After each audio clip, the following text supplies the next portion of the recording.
to Beyond the Pulpit, exploring the life and ministry of Walnut Creek Church in downtown. Walnut Creek Church exists to glorify God by making authentic disciples of Jesus Christ who love and worship Him in all they do.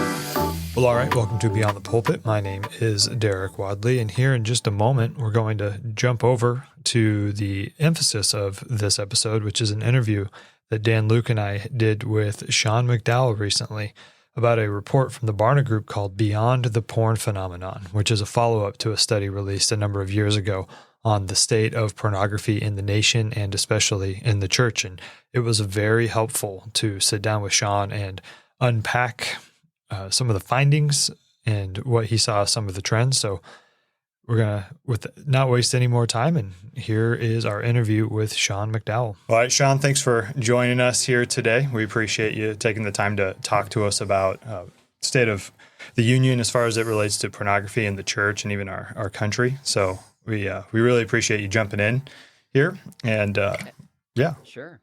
Yep. So recently Barna released an update to their research on pornography, and you were a contributor to the update. So I wonder if you could just even give us your state of the union as far as how's the church doing? How is the country looking? You know, what do you see as far as trends?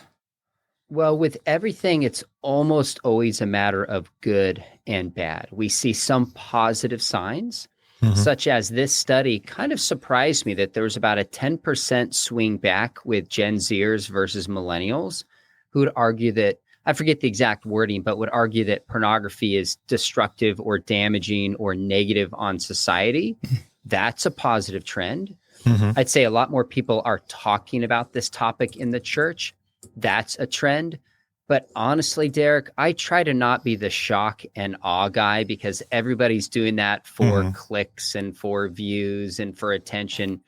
But there was some stuff in this study that I read. I'm like, this can't be the case. How is this true? And I'm just talking about the percentage of practicing Christians who are okay with looking at pornography because they seemingly have an ethic that as long as you're not hurting someone, it's okay. Now, they're wrong that looking at pornography doesn't hurt someone, but that's the worldview by which they look at it. The number of Christians who are just like, I wouldn't look at it, but I'm not going to judge others who do. There were some stats in this that from the last study they did, and maybe I'll back up on this, is this study is called Beyond the Porn Phenomenon. My dad, actually, at Joshua McDowell Ministry, commissioned a study called The Porn Phenomenon that came out in 2016, which means the studies would have been from a decade ago, about 2014, 2015. This was a follow-up to gauge the state of the church. And as a whole, there's not a lot to cheer for here from those who identify as Christians and practice as Christians, viewing pornography, being okay with pornography, incorporating it in their marriages. It's honestly sobering is the only way I could describe my reaction to a lot of that study. Yeah. What were maybe a few of the things that you thought were actually really shocking and disheartening? Well, I think, specifically it's the number of Christians who are not. So the study breaks down kind of cultural Christians, identifying Christians and practicing Christians. And they have a metric for what qualifies as a practicing Christian. If I remember correctly, it's like you go to church once a month, which in some ways is a pretty low bar, but it is low bar. What it is. And just the number of those who identify as practicing Christians who are engaged and yet either look at porn or say they're just not willing to make hard and fast judgments about the morality of looking at porn. I can't see how as a Christian you can possibly reconcile those two things. I mean, what Bible are they reading?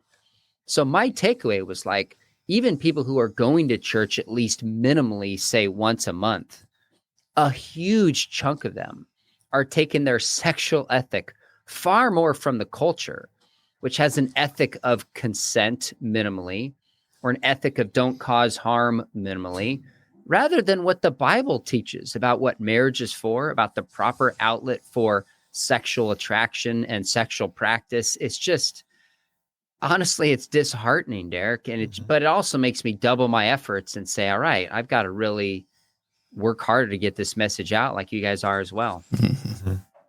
Yeah, Sean, one of the things that stuck out to me, kind of what you said, was the statistic: over 3 in 5 Christians agree that a person can regularly view porn and live a sexually healthy life. And that's a wild statement from, a Christian. So I think it was 62% of those in the study. And I read that, I'm thinking, what in the world? Like, how can you arrive to that conclusion? That doing something, I suppose, if you don't believe it's sinful or wrong, that's how you maybe arrive at that conclusion. But even the number of Christians you talk to, at least in our church, I think many of them think it's wrong. It's just that they're entrenched in it. And but anyway, that was an alarming stat to me. 62%. So let me jump on that, because I think you were asking me about specific stats, and Yep. you're right. That was one of the ones that jumped out to me. 55% of practicing Christians believe you can look at porn and be sexually healthy. Over half. 48% believe watching porn can improve your sex life. Half. Right. It's wild. I mean, we're laughing because it's just tragic. Where are they getting this information from? Mm-hmm. So those are two that jump out to me. I could open up the study and keep going through it, but it's like, so another one. 49% of practicing Christian porn users are comfortable with their level of use. Now, if somebody said, Sean, are you comfortable with your level of porn use? I'd say, yeah, because I don't look at porn. Right. This is not about all That's Christians, right. whether Amen. they look or not. It's those who look and are practicing Christians. Mm-hmm. Mm-hmm. Half are comfortable with it. Yeah. What is happening? Yeah.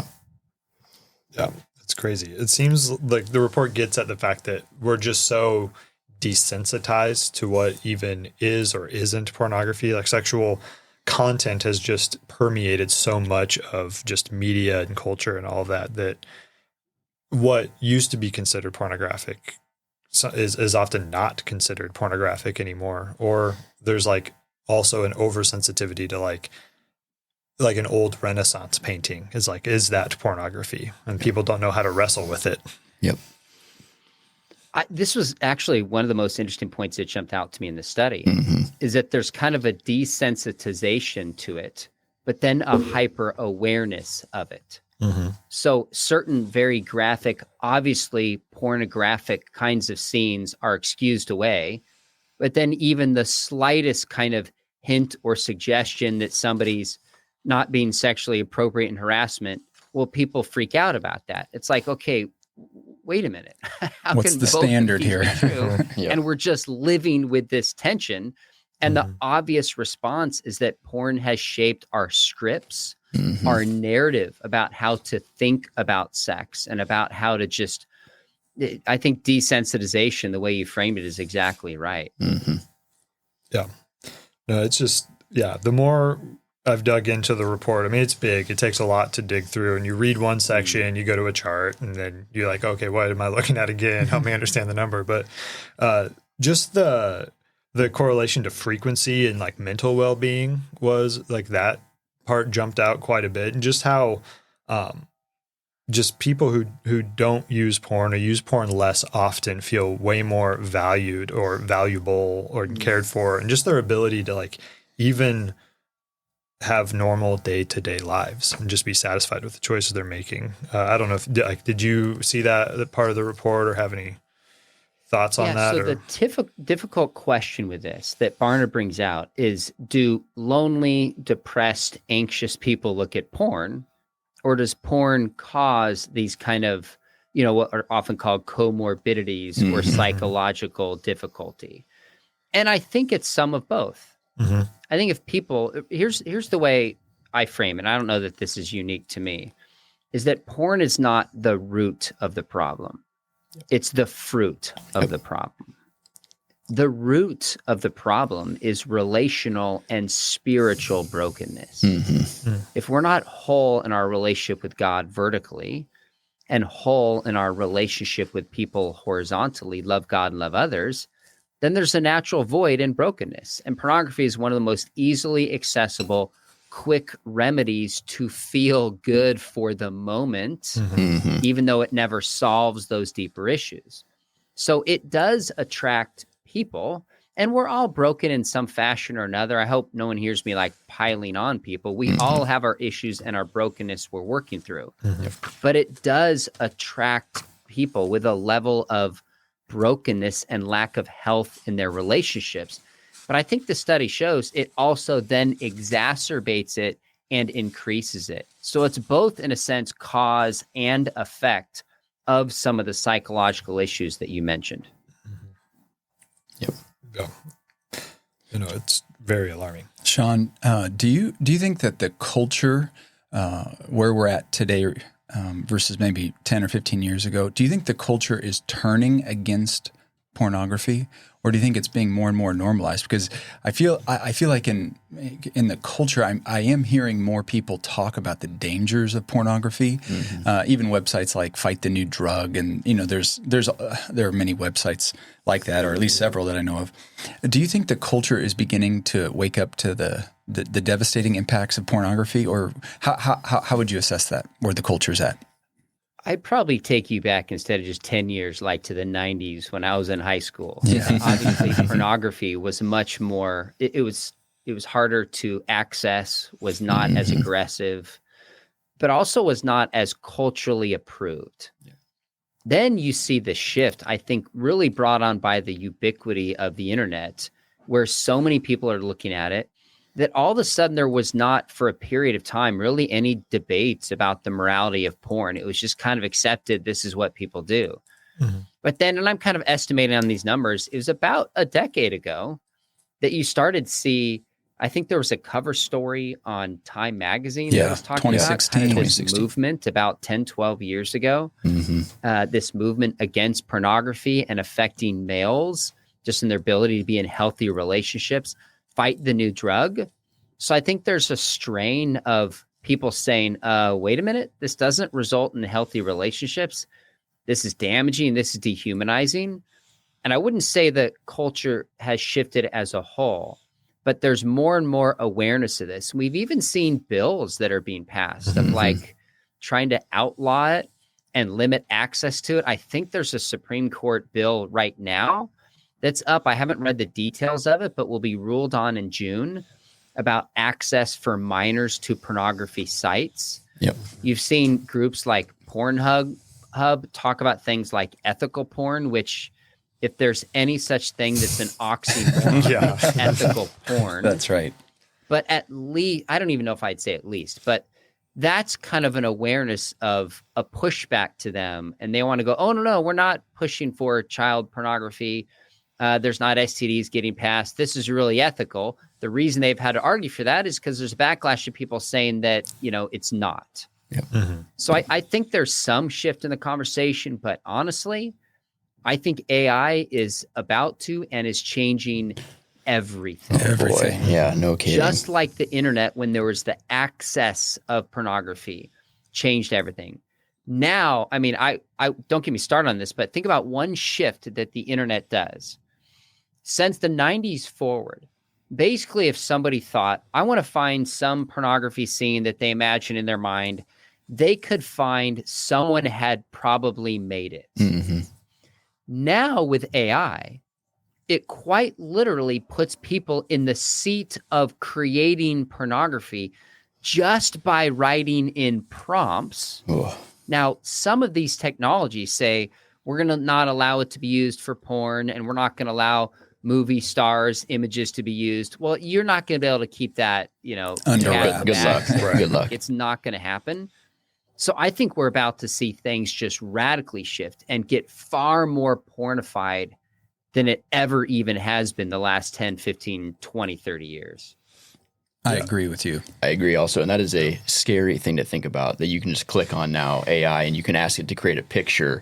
And then you think about that in terms of, pornography use. I mean, oh boy, we're opening up in a whole nother can of worms and problems in our society, and especially for the youth, for our kids. I mean, the number of people we have in our church who have been looking at porn for decades just because before they were Christians, from the time they were 10 or younger, who are now in their 20s and 30s. I mean, there's so many people who they've just been glued to and addicted to pornography for so many years that it's hard to break out of it. And then you add this dynamic of AI and creation of pornography. I mean, I don't know. It's a scary thing to think about. And I talked to someone recently, and they talked about generating images on AI that are totally inappropriate. And the person knew that this is wrong. They said, yeah, I shouldn't be doing this. But it removes the human element even one step further. Because it's not actually because if you're looking at pornography, someone is making that. But when it's just generated by the computer, it's like there's no quote victim here. And so the mind, our sinful flesh, is very creative at justifying itself. And so that's just another layer where you're like, no one's actually being harmed here. No one's harmed. And so it's going to get deeper and crazier, I think. I agree. And by the way, that raises crazy questions about child pornography. Oh, I know. My goodness. If this is not a real child and it's just an artificial image and, quote, no one's getting hurt, is that wrong? Now, obviously it is. Yes. Obviously. But we've created this ethic in our culture we've adopted where it becomes hard to condemn this as being wrong in itself. That's right. I just have a hard time believing it's going to stay there, because when the flesh gets a little bit of a taste of sin, it just digs and digs and digs and digs and digs. So it actually might make things a lot worse, a lot faster. Sean, one question I have for you is what would you say to let's say there's a man in his 30s and he's married and he has, over the course of time, drifted back into a porn habit or with some frequency looking at pornography, and nobody really knows. Like, no, he hasn't told anyone. Maybe he has a past where he's told people about some of his struggles, but he got married and kind of cleaned up his life. But in the last 2, 3, 4, 5 years, he's drifted back into this, and it's become part of a habit. He knows that it's wrong. What would you advise a guy like that to do? How do you start making progress, getting out of there? Ask yourself the question, how is your wife going to perceive this? And probably she's going to process it understandably. Like, am I not beautiful enough? Do you not love me? That's how she's going to process it, which is going to feel like such betrayal and a stab in the back. I'm not saying this to pile on you, but it's a reality how devastating this will be. And she's also going to feel really betrayed. Like, wait a minute, you've been hiding something profound from me for years. There's no way outside of that. So my question is, are you really committed to doing what is right, getting the help that you need, humbling yourself before authority, and just step by step rebuilding that brokenness that was there? That's the question. So I would go to a pastor. You guys have an amazing pastoral staff, obviously. And I would open up and I would share, and then just talk through how and when you tell your wife. And the only reason I say don't go to her first, and maybe someone could override this and say you should do it, is in part you want to go to her and say, look, I got to be completely honest. This has been 2 or 3 years, and I really blew it. I want you to know, while I confess this to you, that I went to a pastor first, and I've shared everything, and I've been clean with him, and I've told him I will do whatever it takes to restore this trust with you if you are willing to work with me through this. I think that shows clearly you're not just trying to brush this under the carpet. You're owning it. You're taking steps to restore it. And then it seems like she may be more likely to, at least, although devastated, be understanding and work with you through this if you take those steps again, only if you really mean it. And maybe think through and say, here's some things I'm willing to do. I'm willing to do counseling. I'm willing to do this. I'm willing to do that. I've thought through everything I can, and I am humbled and broken. Will you work with me through this? You guys feel free to override that and give that's good advice. Advice, but that would be my encouragement. Yeah, that's similar advice that we would give. Is just, I mean, you could talk to your wife first, but I think there's something helpful about talking to pastor or good friend about what's going on, and to help you process even how to sit down and talk with your wife about it, and to be prepared for what the response might be. And so, so I would agree. That's great advice. Because when people get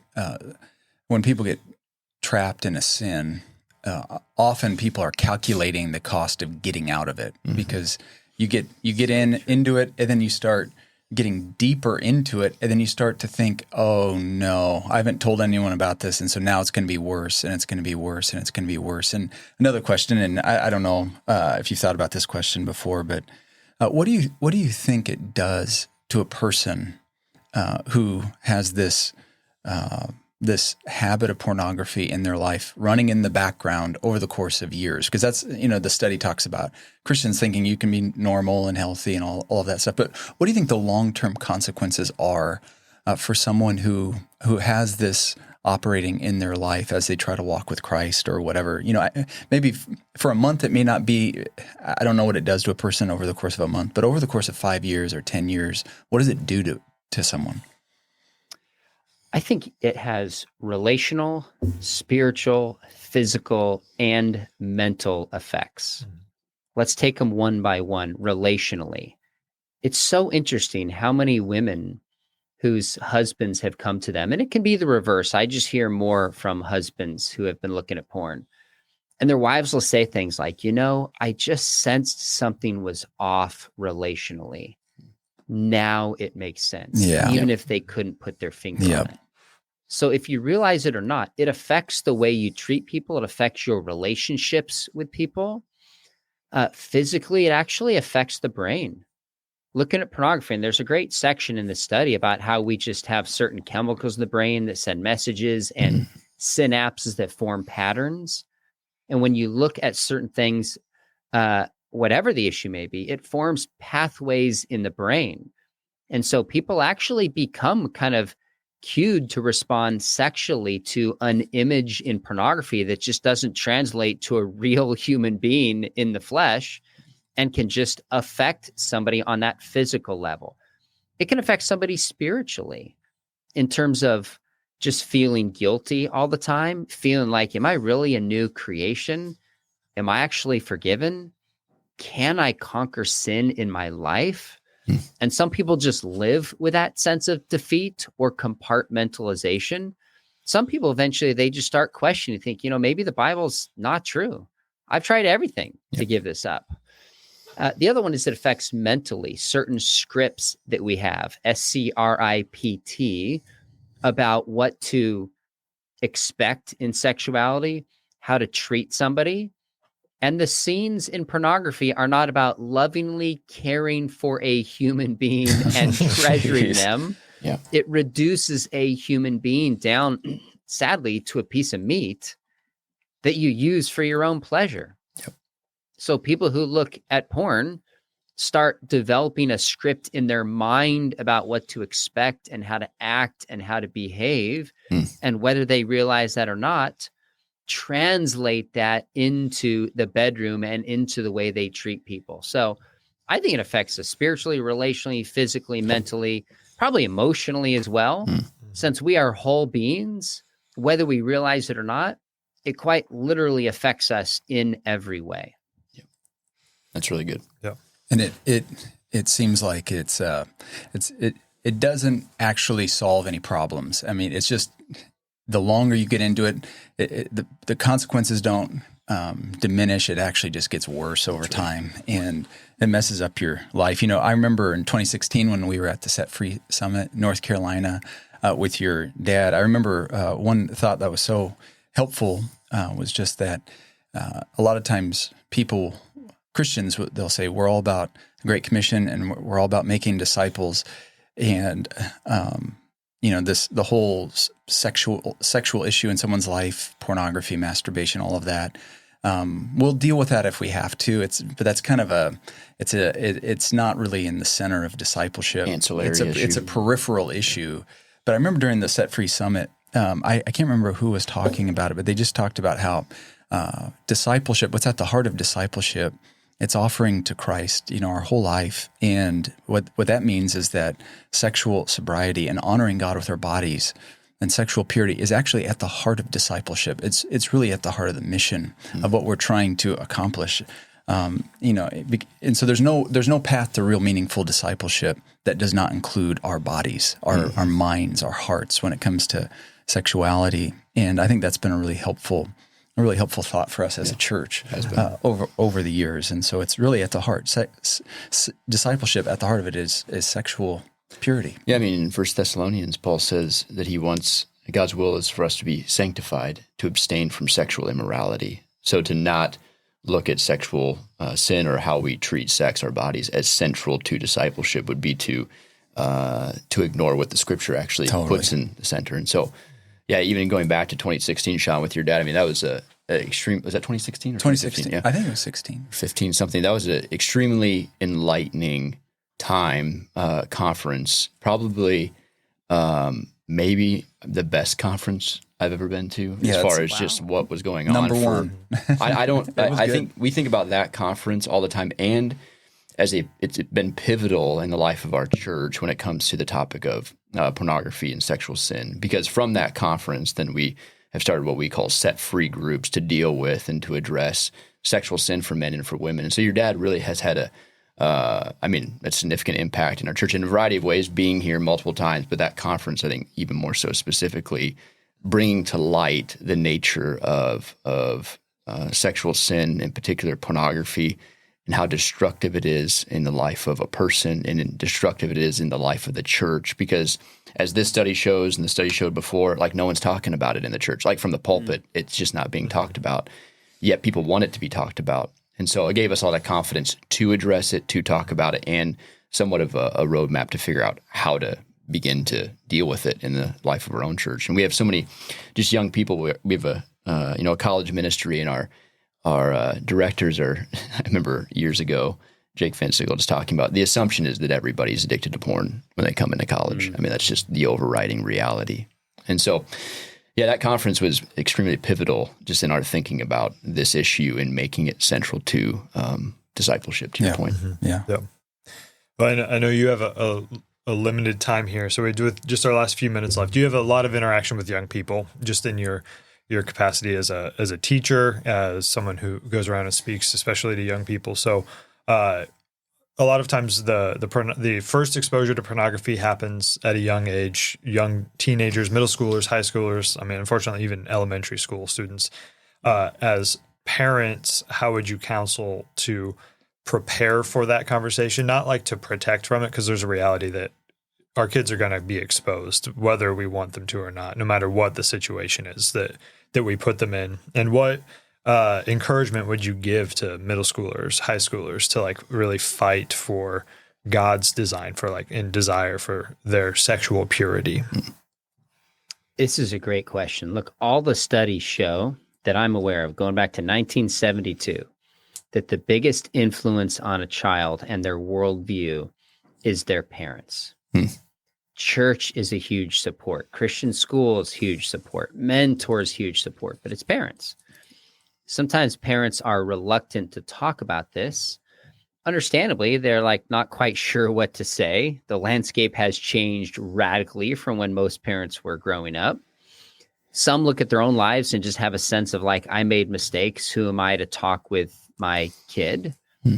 But let me tell you, they are hearing voices from social media, from the educational system, from their friends, and from pornography. One of the things in this study is it was online porn is only a small fraction. Friends and others influence the worldview of kids.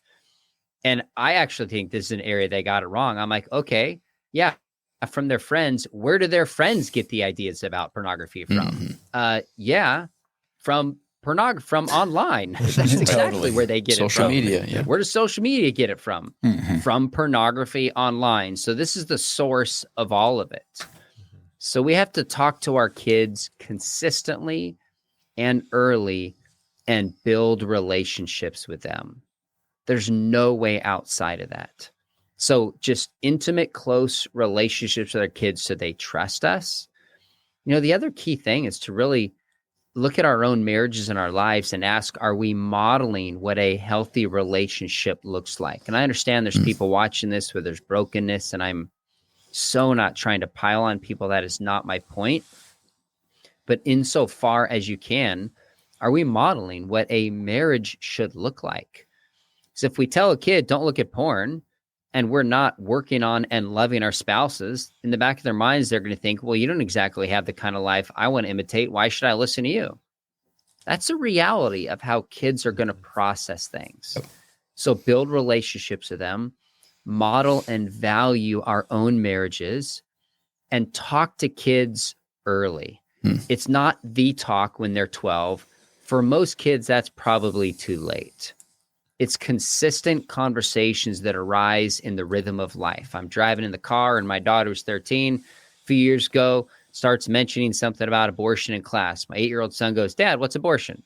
I don't change the subject. He's 8 years old. I lean in and do my best to explain and engage him in an age-appropriate manner. Tell him I'm not freaked out to talk about this, and use that as an opportunity. Something pops up on TV. I might say, hey, son, just want to point something out to you while you're watching this and what's going on, and then keep going. So early conversations, consistent conversations in relationships, starting young, is the best way to do this. Now, if this is helpful to folks, I don't know if I should throw this in there or not, but I wrote a book for my kids on sexuality called Chasing Love. And I wrote it for parents to read with their kids. You could probably go down as young as 11 or 12, short chapters, read it with your kids and talk about it. I've been reading the Gospel of John with my 12-year-old before breakfast. I can't say every morning because some mornings are crazy, but we try to do it every morning. And we just read a section and we quite literally talk about it. I wrote that book like 4 to 5 page quick chapters. It might feel awkward at first, but you'll get used to it. And it's just, what's God designed for sex? What's God designed for marriage? What are lies in our culture? And you just start talking with your kids about this. Do it early and do it consistently. That is really good. That's great advice. That's really helpful. And we have those books, Sean, your book. So We do. So at the Welcome Center, you can swing by and get yourself a copy. Yeah. Sean didn't know that, so. No. So It's a great book. Yep, it's been great. It's been really helpful. So, Sean, we know you've got a time crunch here, but we really appreciate you jumping on here, talking to us. We enjoy all the time that we get to spend with you. We not that long, a little over a year ago, you were here with us and Andrew Walker, and that was a great help. And so we just appreciate you taking the time to jump in here and work through this with us. Yeah. Well, I was thinking about your church. I think it was like 15 years ago or something. The first time I came, we went and played hoops, and now I'm like retired from that. I'm 48. So you mentioned my dad's influence, but you guys are doing it right. You're having the right conversations. You value the next generation. You're speaking truth, engaging culture. Keep it up. I know these conversations are tough, but from someone who maybe sees a 30,000-foot view perspective, your church is doing it right. And people listening to this should know that you've got caring pastors, you've got resources to help them through. If this interview just triggered, for lack of a better term, just kind of some hurt and pain, Jesus says the truth will set you free. I've seen people come through the most broken marriages, and as level of addiction, you'd think this person is gone. And they have been set free. Because we have the loving support of brothers and sisters, and we have the power of the Holy Spirit. So anybody watching this, there is hope on the other side. God wants to set you free from it. I hope you'll lean in and get the help from the church that you need. You guys are awesome. Always enjoy hanging out. Yep. Thanks, Sean. We appreciate it. Yep. Thanks again to Sean for sitting down with us to talk through that report and just kind of give us some encouragement as a church. Hope that that's helpful for all of y'all, and that in time, you can revisit this episode to get some more help. And now, for just a brief moment, I'm joined by none other than the David Langley. So welcome, David. Thank you, Derek, for having me. This is such a privilege. Yeah, it's always a privilege to be locked into this box of a room with no cozy. windows. It's really, really cozy, actually. Yeah, great. Well, the reason that I have David here is because he helps lead our Set Free ministry we talked about in our interview with Sean. And so I wanted to give David the opportunity to tell us a little bit about what Set Free is and kind of how to get connected with Set Free. Yeah, so a little bit of heartbreaking news to kick that off, that our groups have already launched for this current session that we're in. So I do apologize about that for you folks out there. But You can still get connected to the ministry in some other ways. If you need help right now in this arena, go to Set Free on the website. You can find contact information for myself if you're a male, and Shali if you're a female and need some help in this arena. But really what Set Free looks like and what we're trying to do as a church is really love the members of our church, the saints that are struggling in this area, by connecting them to community of people that need help as well and want to be directed to Jesus. So we're really trying to help root the members of our church into God's word and help them grow in intimacy with Jesus, and in doing so find freedom from their sexual sin. Yep, that's great. Yeah, that's been such a blessing over the last several years that we've had it. It's just continued to grow because this is a problem that continues to grow. It doesn't seem like it's going anywhere fast, and so really thankful that you and Shali have put so much time into developing this for the church. And this last year, there was also an addition to the Set Free gambit, right? For Set Free Wives. Yes, it just happens to be that my lovely bride, Casey, as well as a good friend of hers, Brittany, help lead the Set Free Wives. So that's a group option that's available for spouses that are affected by their husband's sin, and specifically this arena. It's obviously very damaging and traumatic on a marriage relationship, and that's really a safe place for wives to get together, talk about what they're going through, and hopefully, by the grace of God, find some healing in Christ together. That's been really good and beneficial for them. There have been raving reviews about that. It's obviously not very well known, and nor do you want it to be that known. But if that is a struggle for you, please reach out for that help as well, because that group has really made a big impact on the wives that have been a part of it so far. Yeah, I've heard nothing but great things about it from the women that I've talked to that have been a part of it. So we're really thankful that we have that as an option. And because we have it as an option, please, if this affects you, please take advantage of it. Please jump in there. You can find out more information about Set Free Wives on our website as well.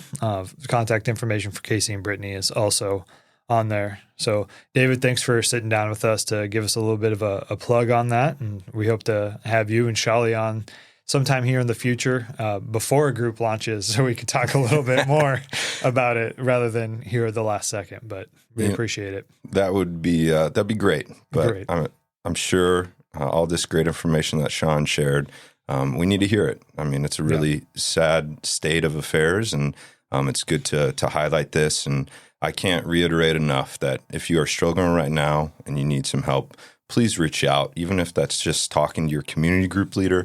Let them know you need help in this arena. Or if you want to get connected, even though the groups are already started, there are ways that we can get in contact with you. We have some leaders that are willing to help, give you additional resources right now, kind of as a stopgap. And we really just want to help point you to Jesus Christ and help you grow in your intimacy with him. So if you need help, please reach out.